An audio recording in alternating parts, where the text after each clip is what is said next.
ସାଙ୍ଗମାନେ ଦେଖନ୍ତୁ ଆଚାରୀ ଆଳୁ କୋବିର ରେସିପିଟା ଆମର ବୁଫେ ଆଇଟମ୍ ତ ପ୍ରତିଦିନ ରେଡ଼ି ହେବ।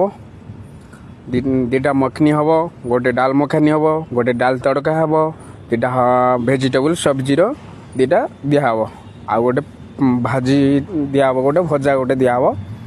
ଆଉ ତା ସାଙ୍ଗରେ ବି ପାମ୍ପଡ଼ ଛୁଡ଼ି ବି ଆମର ଏଠି ଏ ଯେଉଁ ରେଷ୍ଟୁରାଣ୍ଟରେ ପାମ୍ପଡ଼ ଛୁରୀ ଯିବ, ପ୍ଲସ୍ ସାଲାଡ଼ ବି ଯିବ। ସେସବୁ ଗୋଟି ଗୋଟି କରିକି ଆପଣ ଦେଖେଇବି ମର୍ଣ୍ଣିଂ ଡ୍ୟୁଟିରେ ଯିଏ ବି ଥାଆନ୍ତୁ। ଏବେ ଅଛୁ ମୋ ସେ ବି ଜଣେ ଅଛନ୍ତି, ମୁଁ ବି ଜଣେ ଅଛି। ଆଉ ଦେଖନ୍ତୁ ଆଳୁ କୋବି ଆଚାରୀ ଆଳୁ କୋବିର ରେସିପିଟା କେମିତି ହେଉଛି। ଆଉ ବାକି ସାରା ତ ଭିଡ଼ିଓ କରିହେବନି ନା, ଟାଇମ୍ 12ଟାରେ ପିକଅପ୍ ହେବ। ଆମେ ଆସିବୁ 10:30ଟାରେ, ଆଉ 12ଟାରେ ପିକଅପ୍ ହେଲେ ସେଇ ସମୟ ଭିତରେ ମିର୍ଜା ରେଡ଼ି କରିକି 6ଟା 7ଟା ଆଇଟମ୍ ଦେବାକୁ ହେଲେ ସବୁ ତ ଭିଡ଼ିଓଟା କରିହେବନି ନା।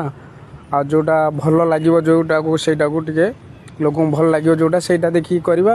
ଲୋକଙ୍କୁ ତ କେଉଁଟା ଭଲ ଲାଗିବ କେଉଁଟା ଭଲ ନ ଲାଗିବ ସେଇଟା ତ ଆମେ ଜାଣିନୁ, କିନ୍ତୁ ଗୋଟେ ଗୋଟେ କରିବାକୁ ପଡ଼ୁଛି। ତା ଭିତରେ ବହୁତ କାମ ରହିବା ଭିତରେ ବି ଭିଡ଼ିଓ କରିହେଉନି। ଆହୁରି ବହୁତ ଭିଡ଼ିଓ ବି କରିବାକୁ ଇଚ୍ଛା ହେଲେ କେମିତି କରିହେଉନି, ଟାଇମ୍ ହେଉନି। ଆଉ ଡ୍ୟୁଟିରେ ସେତ ଅର୍ଡ଼ର ଆସିବ, ବ୍ୟସ୍ତତା ରହିବ ନା ଏଠି ଦେଖେଇବ। ଦେଖନ୍ତୁ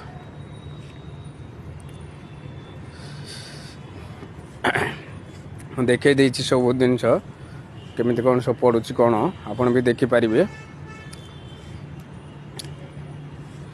ଆଳୁ ତ ପଡ଼ିଗଲାଣି, ମସଲା ପଡ଼ିକି ଆଳୁ ପଡ଼ିଗଲାଣି, କୋବି ବି ପଡ଼ିବ। ଦେଖନ୍ତୁ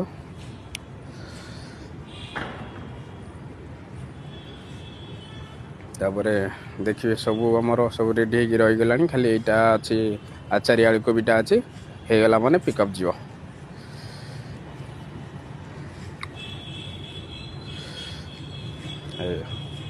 ପିକଅପ୍ ଦେବା ଆଚାରୀ ଆଳୁ କୋବି ରେଡ଼ି ହେଇଗଲା।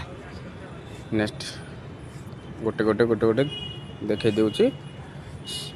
ଟାଇମ୍ ବି ବହୁତ କମ୍ ଅଛି ଆମ ହାତରେ, ଟାଇମ୍ ହେଇଗଲାଣି 12ଟା ପାଖାପାଖି ହେଇଗଲାଣି।